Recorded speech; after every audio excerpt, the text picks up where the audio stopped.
한국 기술을 도입하는 건 치욕스러운 일이야. 우리 같은 대국이 어떻게 약소국 한국의 기술을 도입해? 중국 기상청의 회의실에서 기상청 부국장이 소리를 지르고 있습니다. 한국 기술을 잔뜩 비하하는 발언이 이어지고 있는데요. 이 시스템 도입을 주장한 연구원만이 작게 한숨을 내쉬고 있습니다. 저는 베이징 기상대학교를 최우수 성적으로 졸업하고 기상과학연구소의 연구원이 된 엘리트 코스를 밟고 있는 류이화입니다. 작년 여름 한국 기상청으로 단기 연수를 다녀온 후 큰 충격을 받았습니다. 한국 연수 중 무엇보다 인상적이었던 건 재난 조기경보 체계였어요. 한국은 과거 수많은 자연재해 경험을 바탕으로 극도로 세밀한 지역별 맞춤형 경보 시스템을 구축해 놓았죠. 단순히 경보를 발령하는 것이 아니라 차별화된 대응 체계가 갖춰져 있었습니다. 현장에서 실시간으로 이 과정을 지켜보며 저는 깊은 감명을 받았어요. 이것이 진정한 기상 서비스의 모습이구나 하는 깨달음이었습니다. 한국에서 돌아온 후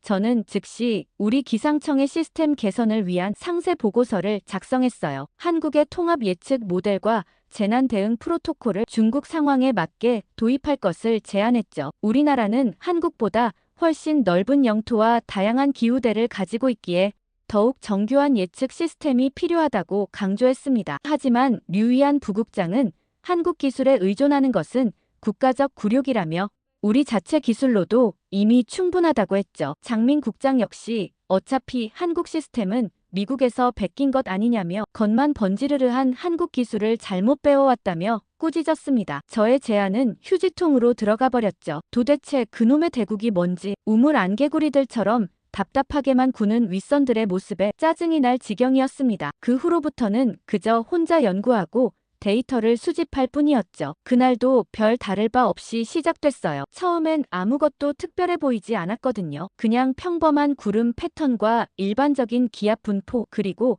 특이점 없는 일일 보고서였죠. 하지만 한국에서 배운 대로 2차, 3차 분석을 진행하던 중에 뭔가 이상한 점을 발견했습니다. 화북지역 상공 4,000m 고도에서 대류 활동이 비정상적으로 강하게 나타나고 있었어요. 보통 이 시기에는 볼 수 없는 패턴이었죠. 더 이상한 건 습도 분포였습니다. 상층부는 극도로 건조한데 중층부에서 갑자기 습도가 급증하는 현상이 보였어요. 이런 불안정한 구조는 극단적인 기상현상을 촉발할 가능성이 높았어요. 저는 즉시 추가 데이터를 요청했어요. 최근 72시간 동안의 온도 변화와 기압 패턴 그리고 바람 방향을 종합적으로 분석했죠. 결과는 더욱 우려스러웠습니다. 대기 상층부의 불안정성이 점점 증가하고 있었고 이런 패턴이 계속된다면 48시간 내에 심각한 기상 이변이 발생할 가능성이 높아 보였어요. 한국에서 배운 기준을 적용한다면 즉시 황색 경보, 24시간 이내에 적색 경보가 발령되어야 할 상황이었죠. 저는 빠르게 분석 보고서를 작성해 상부에 전달했습니다. 특히 베이징과 허베이성 일대에 강력한 폭풍과 대형 우박 가능성이 있음을 강조했어요. 평소 같으면 이런 분석은 대수롭지 않게 여겨졌겠지만 한국에서 배운 새로운 분석 기법을 적용했기에 저는 확신이 있었습니다. 당장 적색 경보가 발령될 거라 생각했지만 한동안 잠잠했어요. 2시간 후 왕차오 실장이 저를 사무실로 불렀어요. 왕차오 실장은 제 보고서를 책상 위에 펼쳐놓고 있었죠. 표정이 심상치 않았습니다. 왕차오 실장은 제 분석이 과도한 공포를 조장할 수 있다며 더 확실한 증거 없이는 상부에 보고할 수 없다고 했어요. 제가 한국에서 배운 방법론을 언급하자 왕차오 실장은 한국은 무슨 한국이냐며 우리에겐 우리만의 방식이 있다며 논의를 일축했습니다. 좌절감을 안고 자리로 돌아왔지만 저는 포기하지 않았어요. 이게 실제로 이어진다면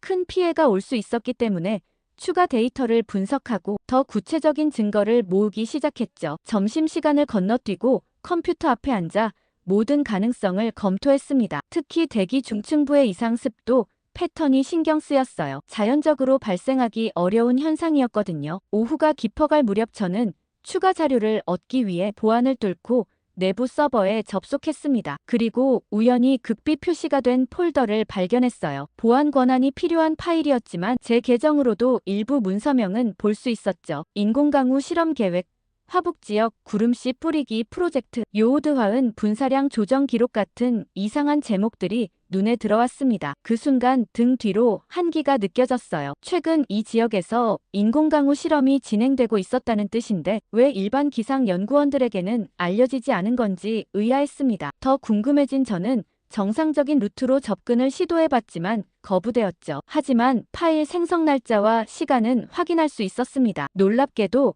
대부분의 파일이 제가 발견한 이상 기상 패턴이 시작된 바로 직전에 생성되어 있었어요. 사무실로 돌아와 생각을 정리했습니다. 만약 대규모 인공강우 실험이 이런 이상 기상 현상과 관련이 있다면 상황은 더욱 심각할 수 있었죠. 저는 다시 한번 상세한 분석 보고서를 작성했어요. 이번에는 더 전문적인 용어를 사용하고 가능한 모든 과학적 근거를 첨부했습니다. 특히 베이징과 허베이성 일대 주민들에게 최소한의 주의 경보라도 필요하다는 점을 강조했어요. 보고서를 제출하고 퇴근 시간이 다가올 무렵 제 컴퓨터에 메시지가 도착했습니다. 내부검토위원회가 제 보고서를 불필요한 혼란 유발 가능성이란 이유로 기각했다는 내용이었어요. 지금 아무 일도 없는데 괜히 내일 있을 국가 행사를 앞두고 시민들에게 혼란을 줄 수 있다는 이유까지 덧붙여져 있었죠. 창밖을 바라보니 하늘은 맑고 평화로워 보였습니다. 하지만 제 마음은 그렇지 않았어요. 데이터는 분명히 위험을 가리키고 있었고 저는 그 신호를 무시할 수 없었죠. 이대로 퇴근해야 할지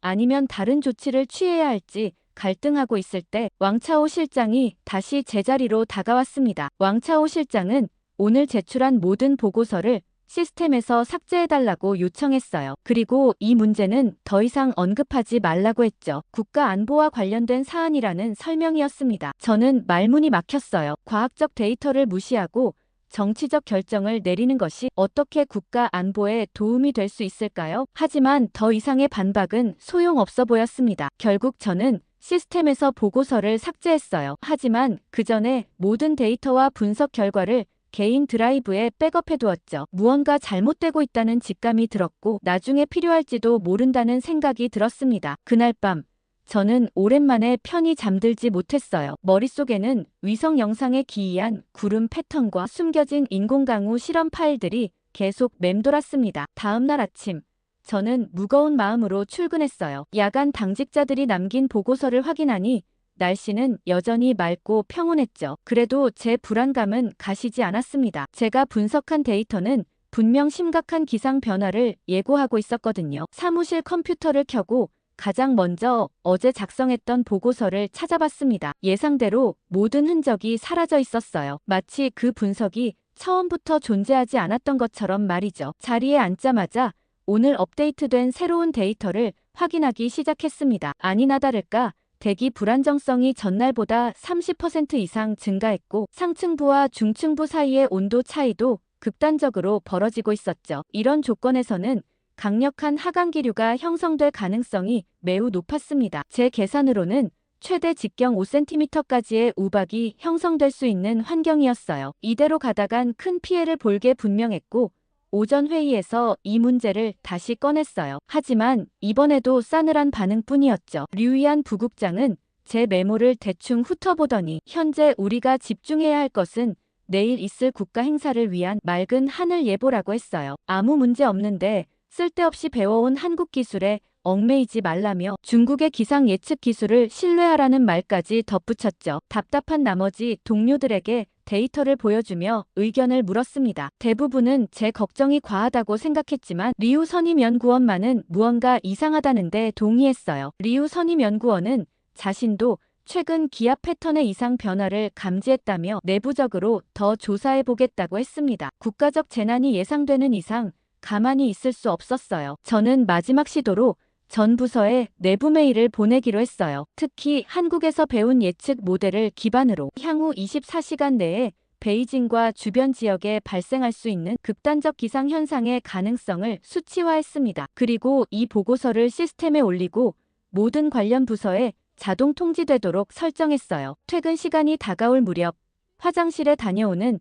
짧은 시간 동안에도 무슨 일이 있었던 건지 제 컴퓨터 화면이 변해 있었습니다. 보고서가 시스템에서 완전히 삭제되어 있었어요. 더 이상한 건 제가 시스템에 접속한 모든 기록까지 지워져 있었다는 거죠. 당황한 저는 즉시 IT 부서에 문의했어요. 하지만 그쪽에서도 어떤 삭제 작업도 진행된 기록이 없다는 답변뿐이었죠. 이건 분명 누군가 상부에서 개입한 일이었습니다. 사무실로 돌아오니 진짜 의외의 인물이 저를 기다리고 있었어요. 국가안전부 소속이라는 순 과장이었습니다. 순 과장은 저에게 그동안의 모든 기상 분석과 예측 자료를 요청했어요. 국가안보와 관련된 조사라는 명목이었죠. 말도 안 된다고 생각했어요. 단순한 기상 예측이 어떻게 국가안보 문제가 되는 건지 채 해명도 못하고 있는데 순 과장은 더 이상의 설명 없이 모든 자료를 넘기라고만 했어요. 결국 저는 백업해둔 개인 드라이브를 제외한 모든 자료를 제출했습니다. 순 과장이 떠난 후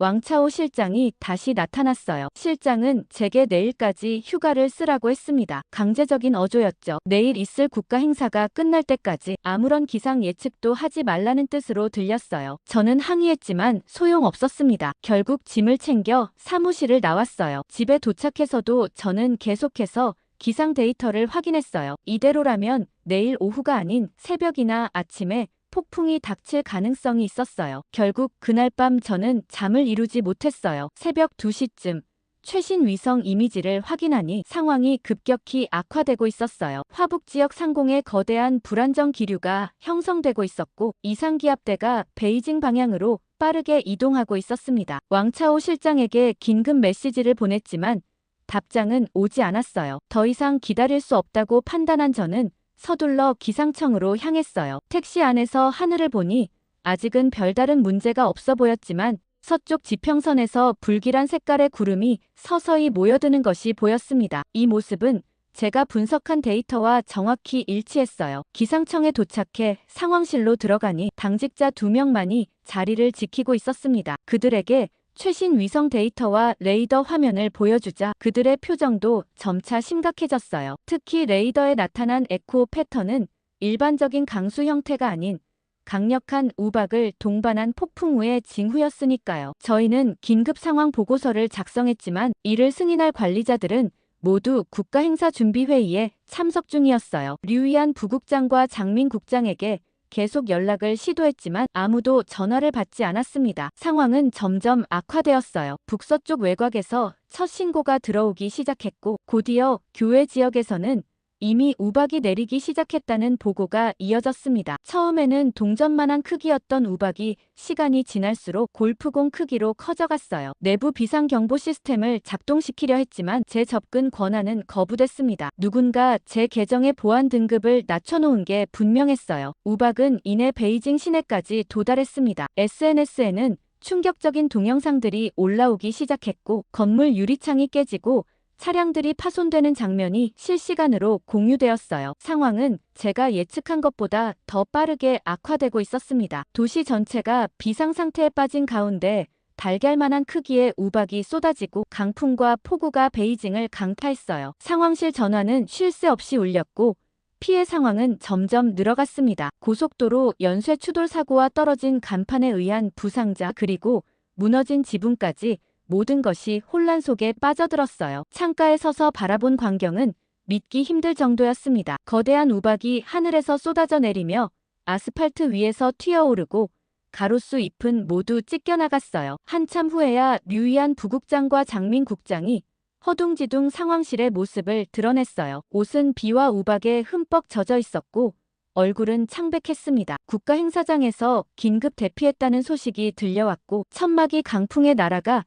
주요 인사들이 부상을 입었다고 했어요. 부국장은 저를 보자마자 얼굴을 붉히며 왜 이런 상황을 미리 예측하지 못했냐고 소리쳤습니다. 그 순간 저는 아무 말도 할 수 없었어요. 지난 며칠간 얼마나 경고하려 했는지 그것이 어떻게 무시되고 삭제됐는지 말해봤자 소용없을 테니까요. 대신 침묵 속에 백업해둔 모든 데이터와 보고서를 꺼내 그들 앞에 펼쳐놓았습니다. 우박은 결국 그쳤지만 도시의 상처는 깊었어요. 차량 수천 대가 파손됐고 수백 명이 부상을 입었습니다. 오래된 건물들은 지붕이 무너졌고 곳곳에서 정전이 발생했어요. 이제 기상청은 모든 비난의 중심에 서게 됐습니다. 긴급회의가 소집되었고 모든 부서장과 주요 연구원들이 모인 방의 분위기는 무거웠어요. 저는 용기를 내어 손을 들었어요. 회의실이 조용해진 가운데 저는 지난 며칠간의 상황을 설명했습니다. 제가 이상 현상을 발견하고 경고하려 했던 모든 과정 그리고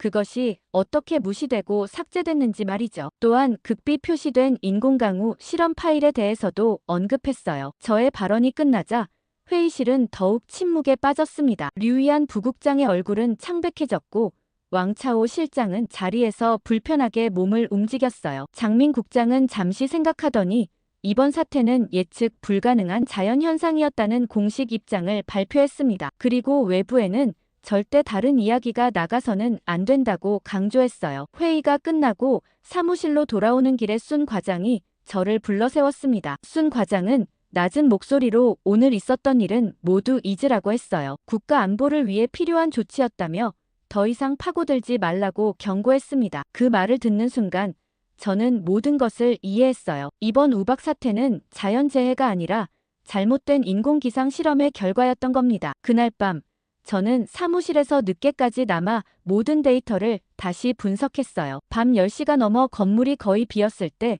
누군가 제 사무실 문을 노크했습니다. 문을 열자 리우 선임연구원이 서 있었어요. 리우 선임연구원은 조용히 한 파일을 건네주며 빨리 보고 지우라고 했습니다. 그것은 인공강우 실험의 공식 승인 문서였고 실험 규모가 예상보다 훨씬 크게 진행됐다는 내용이 담겨 있었어요. 이튿날 아침 베이징은 마치 폭격을 맞은 도시 같았어요. 거리는 깨진 유리와 떨어진 지붕 조각들로 뒤덮여 있었고 곳곳에서 복구 작업이 한창이었죠. 신문과 방송에서는 이번 우박 사태를 50년 만에 이상 기후 현상이라고 보도하고 있었습니다. 공식 발표에 따르면 이번 사태로 베이징과 주변 지역에서 총 17명이 사망하고 3천여 명이 부상을 입었다고 해요. 재산 피해는 수십억 위안에 달한다는 추산이었죠. 다음 날 기상청 건물에 도착하자 분위기가 심상치 않았습니다. 입구에는 보안 요원들이 평소보다 많이 배치되어 있었고 모든 직원들은 신분증 검사를 받아야 했어요. 로비에서는 낯선 사람들이 여기저기 서서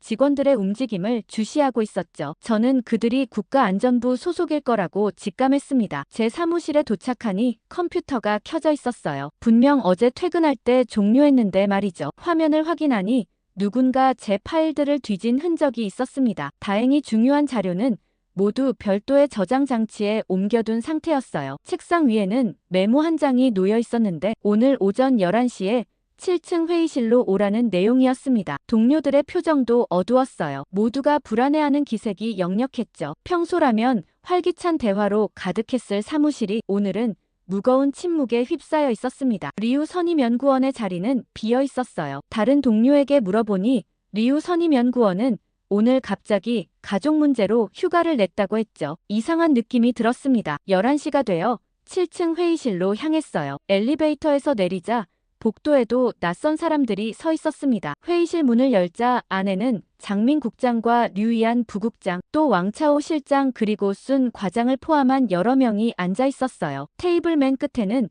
제가 한 번도 본 적 없는 고위 간부로 보이는 남성이 있었습니다. 그 남성이 자신을 국무원 소속 천 부장관이라고 소개했어요. 우박 사태 관련 특별조사팀을 이끌고 있다고 했죠. 천 부장관은 이번 사태의 원인과 책임을 규명하기 위해 모든 관련자들을 조사 중이라고 했습니다. 그리고 저에게 지난 며칠간 있었던 일을 자세히 설명해달라고 요청했어요. 저는 처음부터 차근차근 설명했습니다. 이상 기상 패턴을 발견한 순간부터 경고 보고서를 작성하고 그것이 무시된 과정, 그리고 우연히 발견한 인공강우 실험 문서에 관한 내용까지요. 제 이야기가 진행될수록 류이안 부국장의 얼굴은 점점 굳어졌고 천 부장관은 깊은 생각에 잠긴 표정이었습니다. 설명이 끝나자 천 부장관은 제게 모든 증거 자료를 제출하라고 요청했어요. 저는 주저했습니다. 이 자료들이 제출된 후 어떻게 될지 확신할 수 없었거든요. 천 부장관은 제 망설임을 눈치챘는지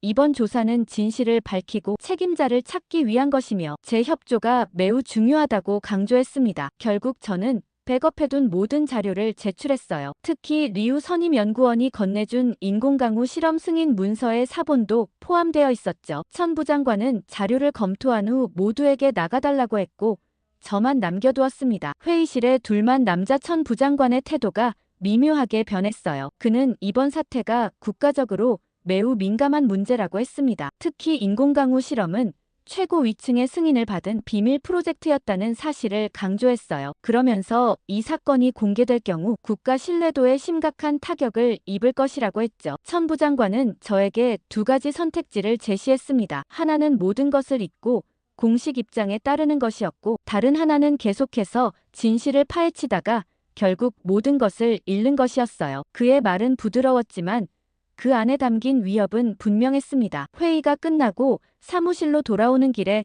저는 깊은 갈등에 빠졌어요. 제 양심은 진실을 밝히라고 했지만 현실적인 두려움도 컸습니다. 제 경력과 안전, 심지어 가족까지 위험에 처할 수도 있었으니까요. 사무실에 앉아 창밖을 바라보며 깊은 생각에 잠겼습니다. 그런데 그날 오후 2시 갑작스러운 사내 방송이 나왔어요. 세계 기상기구 조사단이 베이징에 도착했다는 내용이었습니다. 국제적인 이상 기후 현상을 조사하기 위해 파견됐다는 설명이었죠. 저는 즉시 인터넷으로 관련 뉴스를 찾아봤어요. 조사단을 이끄는 사람은 마이클 헤이스라는 영국 출신의 기상학자였습니다. 그 이름이 어디서 들어본 것 같아 더 찾아보니 마이클 헤이스는 제가 2년 전에 발표했던 동아시아 기상 패턴에 관한 논문을 인용한 적이 있는 연구자였어요. 그의 전문 분야는 인공기상 조절과 그 환경적 영향이었죠. 이건 단순한 우연이 아니라고 생각했습니다. 그 방송이 나오자마자 장민 국장이 소속 직원 전체에게 메일을 보냈어요. 조사단과의 협조 방안에 대한 내용이었죠. 모든 직원들은 조사단에게 정해진 데이터만 제공하고 개인적인 견해나 분석은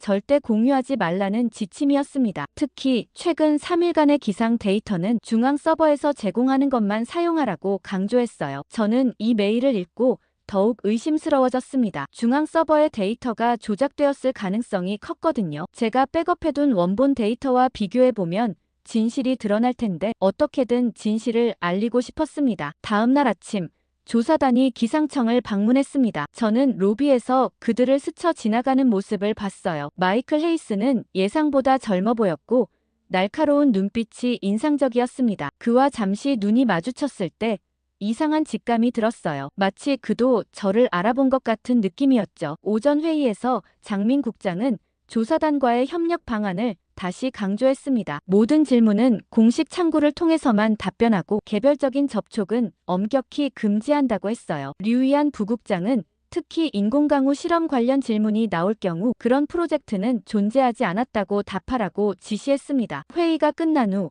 저는 화장실에 가는 길에 복도에서 마이클 헤이스와 마주쳤어요. 그는 잠시 망설이더니 제게 다가와 이름을 물었습니다. 제가 류이화라고 답하자 그의 눈이 반짝였어요. 마이클은 제 논문을 읽었다며 특히 한중 기상 패턴 비교 연구가 인상적이었다고 했습니다. 그리고 나중에 따로 이야기할 기회가 있으면 좋겠다는 말을 남기고 사라졌어요. 그날 저녁 사무실을 나서려는 때 핸드폰으로 낯선 번호에서 메시지가 왔습니다. 호텔 로비 카페에서 만나자는 내용이었고 마이클 헤이스의 이름이 적혀 있었어요. 저는 잠시 망설였습니다. 절대 사적으로 만나지 말라는 경고를 들었는데 이 만남이 알려지면 큰 문제가 될 수도 있었거든요. 하지만 진실을 밝힐 수 있는 유일한 기회일 수도 있었죠. 한참을 고민하다 결국 저는 그 호텔로 향했습니다. 로비 카페에 도착하니 마이클 헤이스가 구석자리에 앉아 있었어요. 그는 저를 보자 미소 지으며 인사했고 바로 본론으로 들어갔습니다. 조사단은 이번 베이징 우박 사태가 단순한 자연현상이 아니라 인공강우 실험의 부작용일 가능성을 조사하고 있다고 했어요. 그리고 저의 견해가 궁금하다고 했죠. 그렇게 호텔 로비 카페의 은은한 조명 아래 마이클 헤이스와 저는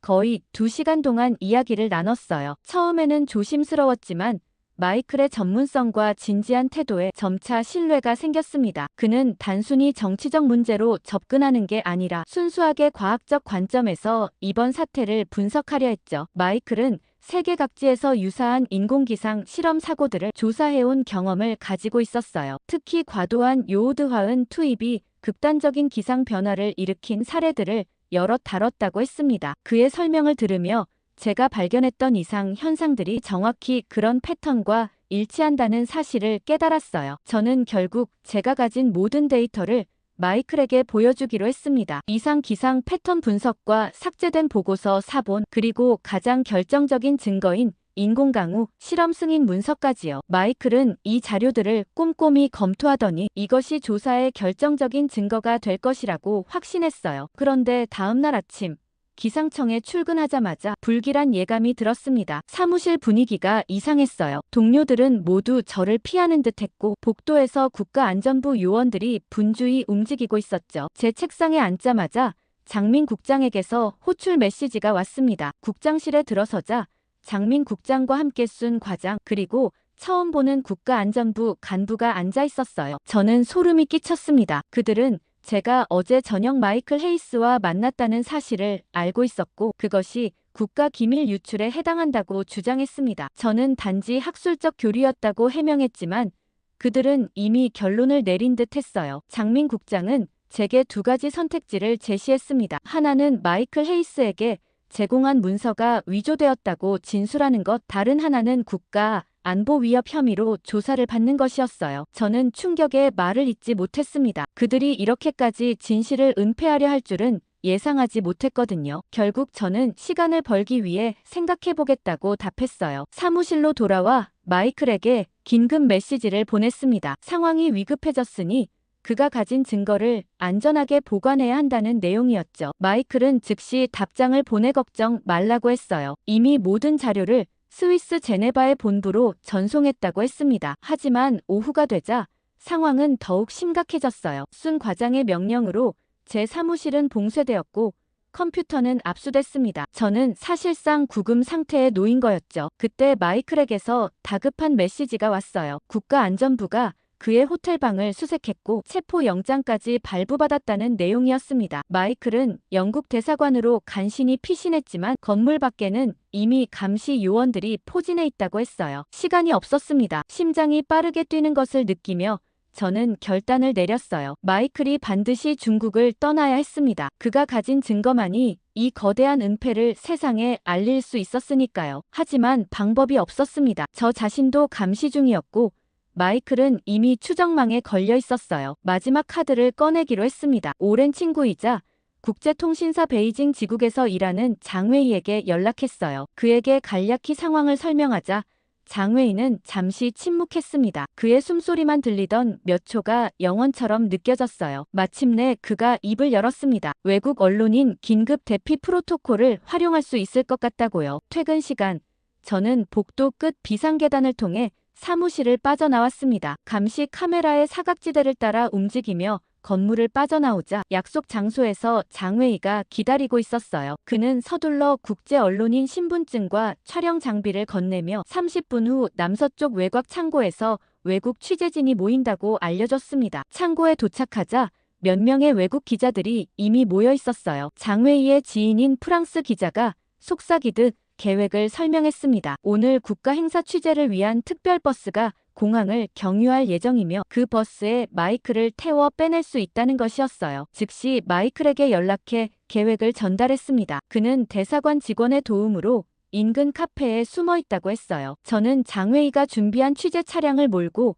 그곳으로 향했습니다. 도시는 우박 사태 후 아수라장이었어요. 깨진 유리와 무너진 간판들 그리고 그 사이를 분주히 오가는 긴급 복구 요원들. 그러나 언론사 차량이라는 특권 덕에 검문을 통과할 수 있었습니다. 카페 구석, 모자를 깊이 눌러쓴 마이클이 보였어요. 그는 저를 보자마자 안도의 한숨을 내쉬었습니다. 그의 얼굴에는 피로와 긴장이 역력했어요. 돌아오는 길은 더욱 위험했습니다. 2번의 검문소를 통과해야 했고 한 번은 차 안을 검사하겠다는 경찰도 있었어요. 다행히 언론인 신분증과 당당한 태도가 우리를 구했습니다. 창고로 돌아왔을 때는 이미 취재버스가 엔진을 켠 채 대기 중이었어요. 프랑스 기자의 도움으로 마이클은 영국 다큐멘터리 감독으로 위장했고 저도 임시 카메라맨 역할로 동행했습니다. 버스가 공항으로 향하는 동안 우리는 작은 목소리로 계획을 논의했어요. 마이클은 제네바에서 즉시 특별조사위원회를 소집할 거라고 했습니다. 그리고 제게도 함께 가자고 제안했어요. 이제 중국에 남아있는 건 너무 위험하다고요. 그의 말이 맞았지만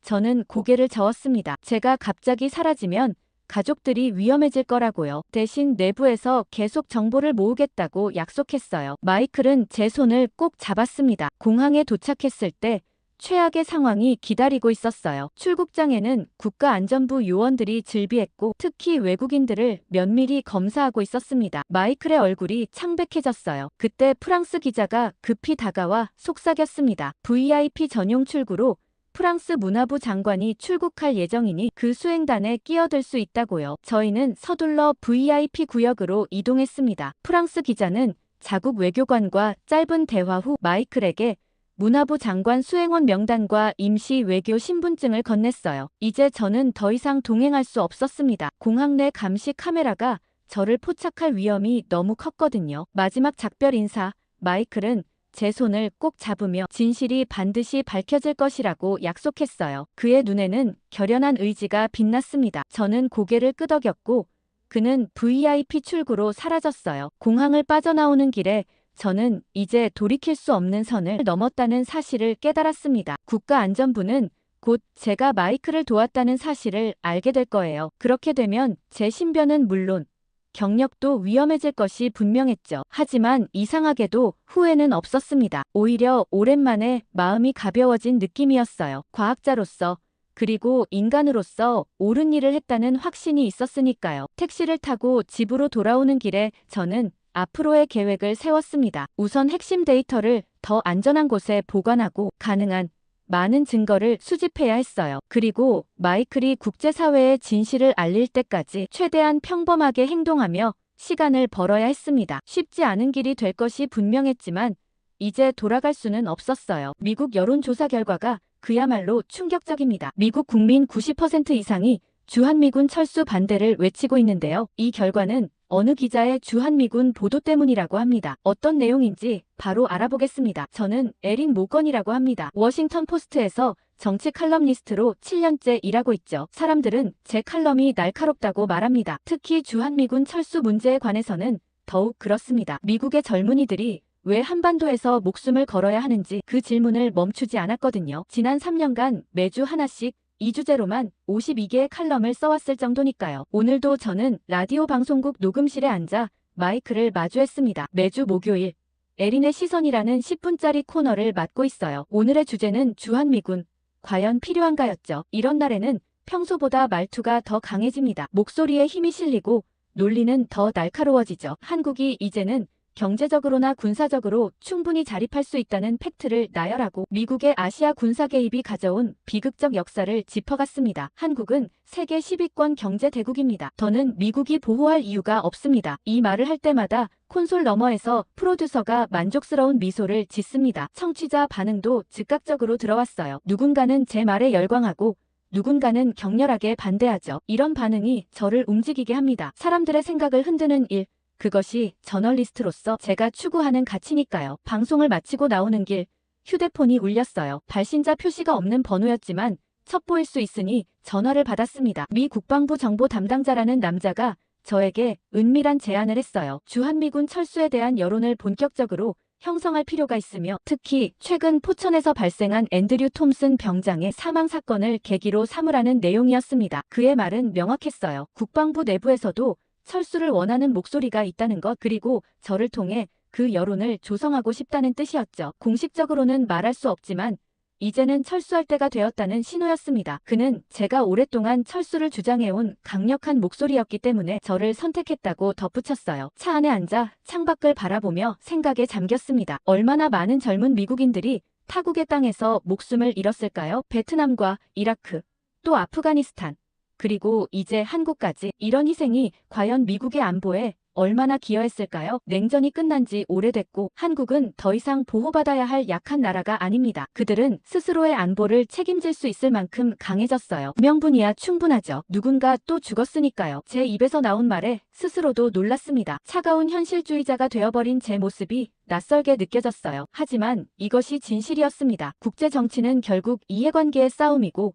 저는 그 안에서 옳은 방향을 가리키는 나침반이 되고자 했어요. 주차장을 빠져나오며 미국 전역의 퍼즐 목소리를 상상했습니다. 한국에서 다시 한번 미군이 사망했다. 이제는 철수할 때다. 더 이상의 희생은 없어야 한다. 제 기사가 가져올 파장을 그려보니 가슴이 뜨거워졌습니다. 이것은 단순한 취재가 아니라 역사를 바꾸는 작업이 될 것이었죠. 그날 저녁 모든 뉴스 채널에서는 같은 소식을 전하고 있었습니다. 포천에서 진행된 한미연합야간훈련 중 미군 병사가 사망했다는 내용이었죠. 26살의 앤드류 톰슨 중사는 순찰 중 절벽에서 추락해 목숨을 잃었다고 합니다. 뉴스 화면 속 그의 사진을 바라보았어요. 제복을 갖춰 입고 환하게 웃고 있는 젊은 청년의 모습이 제 마음을 무겁게 했습니다. 텔레비전을 끄고 침대에 누워 국방부 고위 관계자의 제안을 다시 생각해봤어요. 그가 바라는 것은 분명했습니다. 앤드류 톰슨의 죽음을 계기로 주한미군 철수에 대한 여론을 환기시키는 것이었죠. 그의 비극적인 죽음이 제 펜 끝에서 정치적 도구가 되어야 한다는 사실에 괴로움을 느꼈지만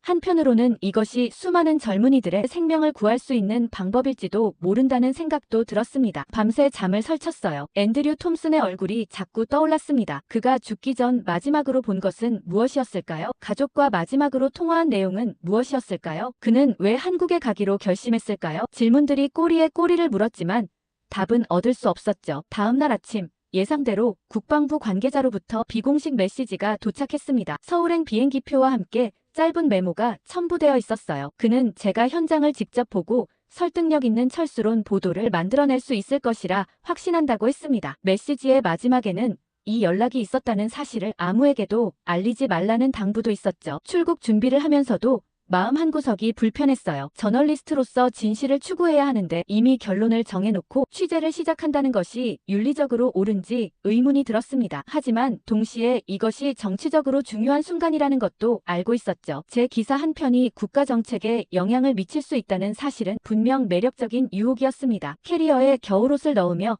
창밖을 바라봤어요. 가을의 워싱턴은 단풍으로 물들어 있었습니다. 문득 한국은 지금 어떤 모습일지 궁금해졌어요. 앤드류 톰슨이 마지막으로 본 풍경은 어땠을까요? 생각이 여기까지 미치자 갑자기 가슴이 먹먹해졌습니다. 비행기를 타기 전 상사에게 간단히 상황을 설명했어요. 주한미군 철수 문제에 관한 심층 취재를 위해 한국에 간다고요. 상사는 제 제안에 곧바로 동의했습니다. 제가 이 주제에 관해 가장 열정적인 기자라는 것을 알고 있었기 때문이죠. 다만 그는 제게 균형 잡힌 시각을 유지하라는 조언을 잊지 않았습니다. 그 말을 들으며 쓴웃음이 나왔어요. 제 마음속에는 이미 철수라는 결론이 자리 잡고 있었으니까요. 14시간의 비행 동안 앤드류 톰슨에 관한 정보를 수집했습니다. 그는 텍사스 출신으로 고등학교를 졸업하자마자 군에 입대했다고 해요. 그리고 2년 전 한국으로 발령받았죠. 그의 삶에 관한 정보는 그게 전부였습니다. 단 한 장의 사진과 몇 줄의 텍스트로는 그의 삶을 이해하기에 턱없이 부족했어요. 고민을 안고 서울행 비행기는 점점 목적지를 향해 다가가고 있었습니다. 서울에 도착한 첫날 저는 용산 미군기지로 향했습니다. 회색빛 하늘이 도시 전체를 덮고 있었지만 거리는 활기찼어요. 택시 창문 너머로 보이는 서울의 풍경은 제가 상상했던 것보다 훨씬 현대적이었습니다. 높게 솟은 빌딩들과 분주하게 오가는 사람들, 그리고 곳곳에 보이는 화려한 간판들이 제 눈에 들어왔죠. 용산기지에 도착해 신분을 확인받은 후 기지 내 추모 공간으로 안내되었습니다. 그곳에서 저는 앤드류 톰슨 중사의 유품을 볼 수 있을 거라고 했어요. 기사 작성에 필요한 사실적 정보를 얻기 위해서였죠. 마음속으로는 이미 기사의 윤곽을 그리고 있었습니다. 젊은 미군의 비극적 죽음, 이제는 철수할 때 더 이상의 희생은 없어야 한다는 메시지를 담을 생각이었어요. 추모 공간은 조용했습니다.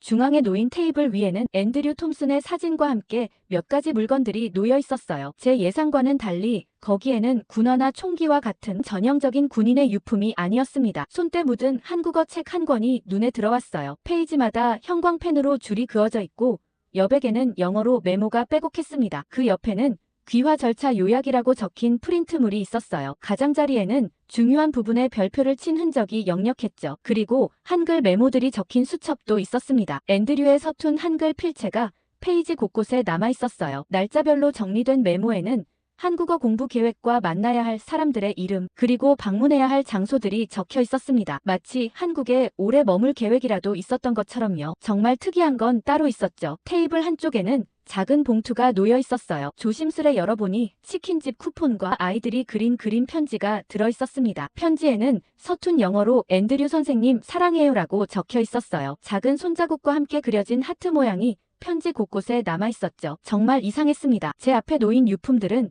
제가 상상했던 미군 병사의 모습과는 너무나 달랐어요. 한국을 떠나기 위해 날짜를 세는 사람이 아니라 오히려 이곳에 뿌리를 내리려 했던 사람의 흔적 같았습니다. 이질감이 저를 감쌌어요. 앤드류 톰슨은 도대체 어떤 사람이었을까요? 일기장이 눈에 들어왔습니다. 검은색 가죽 표지에 소박한 노트였어요. 손을 뻗어 집어들었지만 페이지를 넘기기 전 잠시 망설였습니다. 다른 사람의 가장 사적인 기록을 들여다본다는 것은 침범과도 같은 행위였으니까요. 하지만 저널리스트로서의 호기심이 망설임을 이겨냈어요. 첫 페이지를 열자 깔끔한 필체로 적힌 문장이 눈에 들어왔습니다. 한국에서의 첫날, 모든 것이 낯설다. 하지만 이상하게도 설렌다. 몇 페이지를 넘겨보니 앤드류의 일상이 생생하게 담겨 있었어요. 한국 음식을 처음 먹었을 때의 놀라움, 한국어를 배우기 시작한 과정, 그리고 지역 주민들과 나눈 소소한 교류까지. 일기장을 덮고 깊은 한숨을 내쉬었습니다. 제가 쓰려던 기사의 주인공은 점점 흐릿해지고 있었어요. 대신 실제 앤드류 톰슨은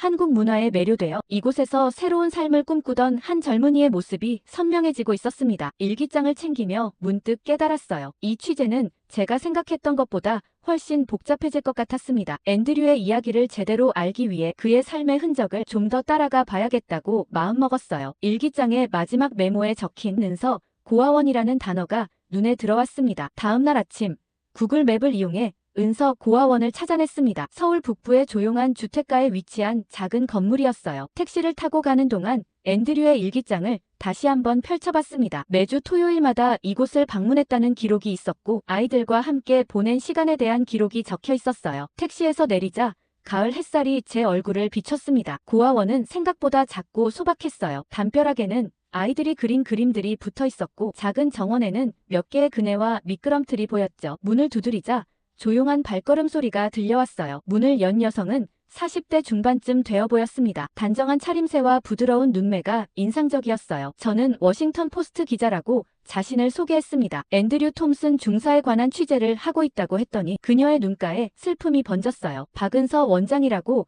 자신을 소개한 그녀는 저를 안으로 안내했습니다. 고아원 내부는 따뜻한 분위기였어요. 벽에는 아이들과 함께 찍은 사진들이 걸려 있었고 그 중에는 앤드류가 함께한 사진도 여럿 있었습니다. 소박한 사무실로 들어가 앉자 원장은 차분한 목소리로 앤드류의 이야기를 들려주기 시작했어요. 앤드류는 약 2년 전부터 매주 토요일마다 고아원을 방문했다고 합니다. 처음에는 단순한 봉사활동으로 시작했지만 점차 아이들과 깊은 유대감을 형성했죠. 그는 아이들에게 영어를 가르치고 함께 김밥을 만들고 때로는 그저 함께 놀기도 했답니다. 박은서 원장의 말에 따르면 앤드류는 아이들에게 특별한 존재였어요. 아이들은 그를 앤드류 삼촌이라고 불렀다고 했죠. 사무실 한쪽에 걸린 사진이 눈에 들어왔습니다. 앤드류가 아이들 몇 명과 함께 웃고 있는 모습이었어요. 그의 얼굴은 제가 뉴스에서 봤던 딱딱한 군인의 모습이 아닌 밝고 생기 넘치는 청년의 얼굴이었습니다. 사진 속 앤드류는 완전히 다른 사람처럼 보였어요. 박은서 원장은 계속해서 이야기를 이어갔습니다. 앤드류가 한국어를 열심히 공부하고 있었다는 얘기, 한국 문화에 깊은 관심을 보였다는 얘기들이었죠. 저는 용산 기지에서 발견한 귀화시험 관련 메모를 언급했습니다. 은서 원장은 그 말에 고개를 끄덕이며 미소 지었어요. 앤드류는 한국에 계속 살고 싶어 했다고 합니다. 진지하게 귀화를 준비하고 있었고 때로는 박은서 원장에게 귀화 절차에 관한 조언을 구하기도 했다고요. 이 말을 듣는 순간 제 머릿속이 혼란스러워졌습니다. 앤드류 톰슨은 제가 기사에서 그리려 했던 인물과는 완전히 달랐어요. 그는 한국을 떠나고 싶어하는 병사가 아니라 오히려 이곳에 뿌리내리고 싶어 했던 사람이었습니다. 주한미군 철수론의 상징으로 삼으려 했던 인물이 오히려 한국에 남고 싶어 했다니 아이러니했죠. 박은서 원장은 앤드류의 죽음 소식을 들었을 때의 충격과 슬픔에 대해 이야기했습니다. 아이들도 매우 힘들어했다고 해요. 특히 앤드류가 가장 친하게 지냈던 지민이라는 아이는 며칠째 말을 잘하지 않는다고 했습니다. 은서 원장의 사무실을 나오면서 고아원 뒷뜰을 지나게 되었어요. 그곳에서 아이들이 놀고 있었습니다. 한 아이가 제게 다가와 제가 누구인지 물었어요. 앤드류 삼촌의 친구라고 답하자 아이는 잠시 저를 바라보더니 앤드류 삼촌이 언제 다시 올 거냐고 물었습니다. 그 순간 가슴이 무너지는 듯한 감각이 들었어요. 무슨 말을 해야 할지 몰랐습니다. 고아원을 나오면서 마음이 무거워졌습니다. 앤드류 톰슨이라는 사람은 단순한 주한미군 병사 이상이었어요. 그는 이 작은 고아원의 아이들에게 앤드류 삼촌이었고 한국에서 새로운 삶을 꿈꾸던 평범한 청년이었습니다. 이제 저는 어떤 기사를 써야 할지 혼란스러웠어요. 미 국방부가 원하는 기사는 분명 이런 것이 아니었을 테니까요. 고아원에서 나와 서울의 거리를 걷는 동안 마음속이 복잡했습니다. 가을 햇살이 도시의 모든 것을 선명하게 비추고 있었지만 제 마음속은 여전히 안개가 가득했어요. 앤드류 톰슨이라는 인물의 실체가 제가 그리려 했던 모습과 너무나 달랐기 때문이었죠. 카페를 발견하고 들어가 뜨거운 아메리카노를 주문했습니다. 창가에 앉아 지나가는 사람들을 바라보며 생각에 잠겼어요. 1시간쯤 지났을까요? 박은서 원장이 전화를 걸어왔습니다. 제가 떠난 후에야 앤드류가 썼던 메모장 한 권을 더 발견했다며 이것도 함께 봐달라고 하더라고요. 진정한 앤드류의 모습을 알고 싶다면 도움이 될 거라고 했죠. 저는 즉시 다시 고아원으로 향했습니다. 박은서 원장으로부터 메모장을 건네받고 난 후 원장님은 제 앞자리에 앉아 조심스레 한 가지 에피소드를 꺼내기 시작했습니다. 앤드류가 한국 귀화를 결심하게 된 계기가 있었다고 해요. 작년 겨울 앤드류가 지하철을 타고 가던 중 한 노인이 갑자기 쓰러졌답니다. 그 순간 주변에 있던 모든 한국인들이 즉시 달려와 도왔다고 해요. 누군가는 구급차를 불렀고 또 누군가는 노인을 편안하게 눕히고 다른 이는 가방을 베개 삼아 받쳐주었죠. 박은서 원장의 말에 따르면 앤드류는 그날 이후 한국 사회에 깊은 관심을 갖게 되었다고 합니다. 미국에서는 볼 수 없는 공동체 의식과 타인에 대한 배려가 그를 감동시켰다고 했어요. 군인이 아닌 한 명의 시민으로서 한국 사회의 따뜻함에 마음을 빼앗긴 것이었죠. 박은서 원장은 앤드류가 종종 한국과 미국의 차이점에 대해 이야기했다고 덧붙였습니다. 한국은 겉으로는 차갑고 바쁘게 보이지만 실제로는 깊은 정과 배려가 흐르는 사회라고 느꼈다고 해요. 미국의 개인주의와는 다른 우리라는 개념에 매료되었다고 했죠. 박은서 원장이 자리를 뜬 후 저는 그녀가 건네준 메모장을 펼쳐보았습니다. 첫 페이지에는 앤드류의 단정한 필체로 쓰인 문장이 눈에 들어왔어요. 이 나라는 내가 필요하다고 느끼게 해준다. 이 문장을 읽는 순간 제 안에 있던 무언가가 흔들리는 느낌이 들었습니다. 계속해서 페이지를 넘기자 앤드류의 한국 생활이 더 생생하게 그려졌어요. 그는 단순히 임무를 수행하는 군인이 아니라 이 사회에 진정으로 녹아들고자 했던 사람이었습니다. 메모장에는 앤드류가 경험한 소소한 일상들이 담겨 있었어요. 처음으로 혼자 주문한 삼겹살, 버스 기사님과 나눈 서툰 한국어 대화, 동네 할머니가 건네준 귤의 달콤함까지 그가 한국에서 보낸 시간은 단순한 근무 기간이 아니라 새로운 문화와 사람들을 만나며 자신을 확장해 나가는 여정이었던 것 같았습니다. 특히 인상적이었던 것은 앤드류가 쓴 한국에서 배운 것들 목록이었어요. 그는 한국인들의 예의와 배려, 어르신에 대한 공경, 음식을 나누는 문화 등을 자세히 관찰하고 기록해 두었습니다. 마치 한국 문화의 정수를 자신의 것으로 흡수하고 싶었던 것처럼요. 고아원을 나와 서울의 거리를 걷는 동안 제 마음속에는 혼란이 가득했습니다. 앤드류 톰슨을 통해 주한미군 철수론을 강화하려 했던 며칠 전에 제 계획이 무색해졌어요. 그는 철수해야 할 이유가 아니라 오히려 두 나라 사이의 깊은 인간적 연결을 상징하는 인물이었습니다. 해가 저물어가는 서울의 하늘을 올려다보며 생각했습니다. 저는 그의 발자취를 더 따라가기로 결심했습니다. 진실을 알고 싶었어요. 정치적 목적이 아닌 한 인간으로서 앤드류 톰슨의 이야기를 제대로 듣고 싶었습니다. 호텔로 돌아온 저는 침대에 앉아 앤드류가 남긴 기록을 다시 펼쳐보았습니다. 마음속에는 여전히 혼란이 가득했어요. 일기장을 넘기던 중 사진 한 장이 미끄러져 나왔어요. 작은 한옥방 안에서 찍은 사진이었습니다. 앤드류를 중심으로 여러 명의 한국인들이 둘러앉아 웃고 있었어요. 추석 명절 음식으로 보이는 음식들이 가득한 상 앞에서 모두가 즐거워 보였습니다. 앤드류의 얼굴에는 제가 본 어떤 사진보다도 환한 미소가 담겨 있었어요. 사진 뒷면에는 영어로 추석, 명절 저녁, 고마운 사람들이라는 메모가 적혀 있었습니다. 누가 이 미군 병사를 명절에 초대한 걸까요? 그들은 앤드류와 어떤 관계였을까요? 궁금증이 점점 커졌어요. 사진이 빠져나온 일기장 페이지에는 후니치킨, 김 사장님, 목요일 저녁 6시라는 메모가 있었습니다. 구글 지도로 검색해보니 용산기지 근처에 있는 작은 치킨집이었어요. 호기심에 이끌려 그곳으로 향했습니다. 후니치킨은 알록달록한 간판이 눈에 띄는 소박한 가게였어요. 문을 열고 들어서자 튀김 기름 냄새와 매콤한 양념 향이 코끝을 자극했습니다. 가게 안에는 몇몇 손님들이 식사 중이었고 카운터에는 50대쯤 되어 보이는 여성이 서 있었어요. 저는 앤드류 톰슨에 관해 취재 중이라고 말했습니다. 김 사장님이라 불리는 그 여성의 표정이 순간 굳었어요. 앤드류의 죽음 소식을 알고 있었던 모양입니다. 그녀는 저를 가게 뒤편 작은 사무실로 안내했어요. 벽에는 앤드류를 포함한 여러 미군들과 찍은 사진이 걸려 있었습니다. 그 중에는 제가 일기장에서 본 추석 사진도 있었어요. 김 사장님은 차분한 목소리로 이야기했습니다. 2년 전 앤드류가 처음 그녀의 가게를 찾아왔다고 해요. 영어를 거의 못하는 그녀와 한국어를 모르는 앤드류가 메뉴판을 손가락으로 가리키며 소통했던 첫 만남을 웃으며 회상했습니다. 그 후로 앤드류는 단골이 되었고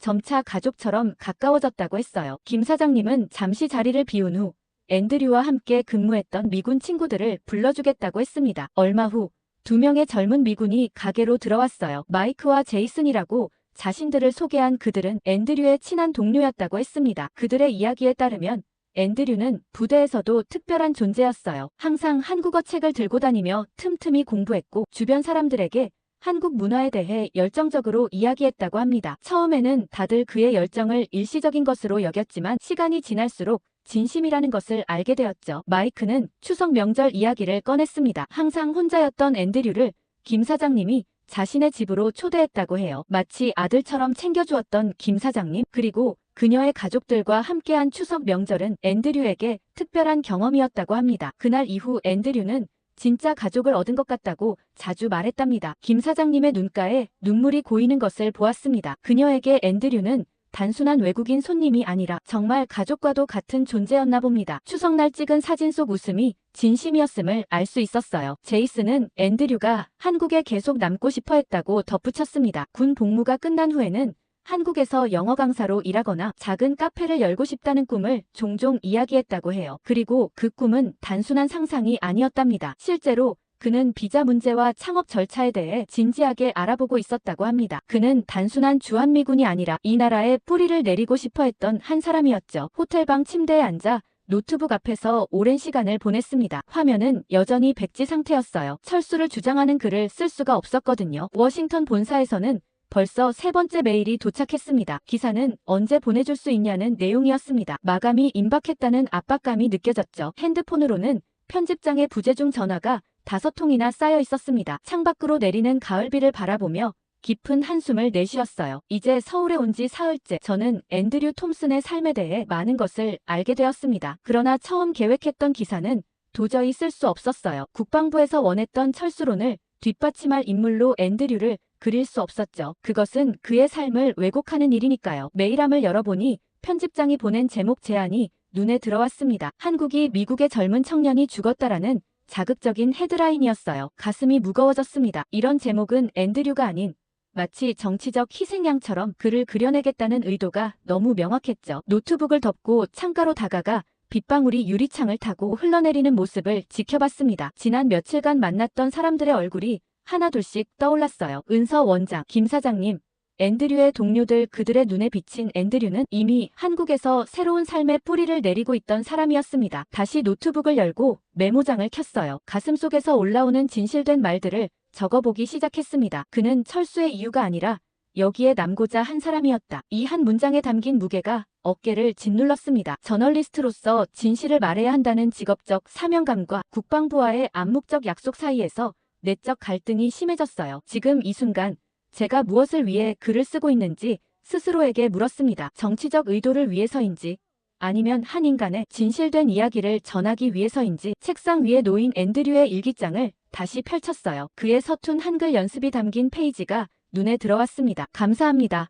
정이 많은 사람들, 내 2번째 고향, 이런 단어들을 그가 정성스레 써내려간 흔적이 마음을 울렸죠. 빗소리가 점점 거세졌어요. 마치 저에게 무언가를 말하려는 듯했죠. 처음부터 다시 생각해보기로 했습니다. 정치적 목적이 아닌 앤드류라는 사람의 이야기를 정직하게 전하는 것, 그것이 저널리스트로서 해야 할 일이었어요. 마음속의 갈등은 여전했지만 이제 무엇을 해야 할지는 조금 더 명확해졌습니다. 진실을 전하는 것, 그것이 무엇보다 중요했어요. 국방부와의 약속, 편집장의 기대, 그런 것들보다 더요. 새벽녘 마침내 제목을 정했습니다. 한 병사의 삶. 앤드류 톰슨은 왜 한국에 남기로 결심했나? 이 제목은 편집장이 원하는 것도 국방부가 기대하는 것도 아니었지만 앤드류의 진실된 이야기에 가장 가까웠습니다. 하지만 다음날 아침 일찍 노트북에서 화상통화 알림음이 울렸습니다. 워싱턴 본사의 최고 편집장인 마이클 하퍼였어요. 그의 굳어진 표정만 봐도 상황이 심각하다는 것을 직감할 수 있었습니다. 창밖으로는 서울의 아침 풍경이 펼쳐지고 있었지만 제 마음속은 이미 폭풍 전야와 같았죠. 마이클은 인사도 생략한 채 곧바로 본론으로 들어왔습니다. 제가 아직 기사를 보내지 않은 이유를 물었고 본사가 얼마나 초조하게 기다리고 있는지 강조했어요. 그의 목소리에는 평소에 없던 긴장감이 실려 있었습니다. 분명 위에서 압박이 있었겠죠. 마이클의 말에 따르면 제가 쓸 기사는 단순한 보도가 아니라 앞으로의 정책 방향에 영향을 미칠 중요한 자료가 될 수 있다고 했습니다. 그는 감성적인 접근보다는 전략적인 시각으로 글을 써야 한다고 강조했어요. 우린 이걸로 청문회 테이블 하나를 뒤집을 수 있어라는 그의 말에서 이 기사에 걸린 정치적 기대를 실감할 수 있었죠. 침묵으로 일관하자 마이클의 어조는 더 날카로워졌습니다. 그는 제가 국방부와 내통하고 있다는 사실을 알고 있으며 그들이 특별한 결과물을 기대하고 있다고 했어요. 마치 제가 이미 약속을 한 것처럼 말이죠. 마음을 진정시키기 위해 다시 앤드류의 유품들을 꺼내 살펴보았습니다. 그의 일기장과 한국어 학습 노트, 그리고 몇 장의 사진들, 그 속에서 앤드류의 삶이 조금씩 더 선명하게 그려졌어요. 그는 단순한 주둔군이 아니라 이 땅에서 새로운 삶을 꿈꾸던 사람이었습니다. 캘린더 메모에는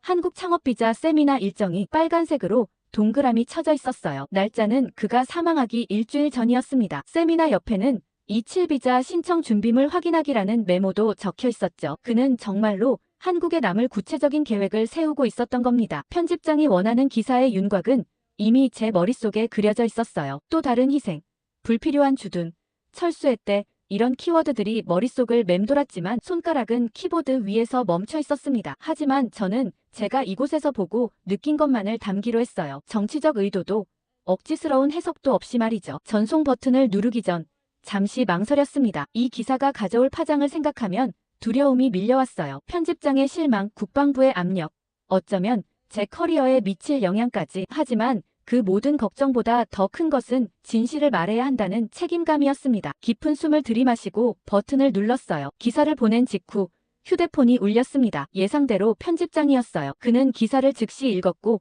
격분한 상태였습니다. 우리가 원했던 것은 철수 논리를 강화하는 내용인데 왜 완전히 다른 방향으로 기사를 썼냐고 따졌습니다. 저는 침착하게 제가 발견한 사실들을 설명했어요. 앤드류가 한국에 남고 싶어 했다는 것과 그의 죽음에 의문점이 있다는 것, 그리고 그의 삶이 단순한 정치적 도구로 전락해서는 안 된다는 점을 말이죠. 편집장은 잠시 침묵했다가 알아서 하라며 기사를 내보내겠다고 했습니다. 아마도 제가 담은 진실성이 그에게도 전해졌던 것 같아요. 다만 후폭풍에 대비하라는 말을 덧붙였습니다. 국방부에서도 보수 언론에서도 비난이 쏟아질 것이라고요. 예상대로 기사는 미국 내 여론을 뒤흔들었습니다. 주요 언론들이 제 기사를 인용하기 시작했고 소셜미디어에서는 뜨거운 토론이 벌어졌어요. 철수론자들은 당혹스러워했고 주둔 옹호론자들은 예상치 못한 지원군을 얻은 듯 했습니다. 하지만 가장 큰 반응은 일반 대중들의 공감이었습니다. 많은 사람들이 앤드류의 이야기에 감동했고 그의 죽음 이면에 있는 진실에 관심을 갖기 시작했어요. 국방부에서는 공식적인 해명 성명을 발표했습니다. 앤드류의 죽음은 단순 사고였으며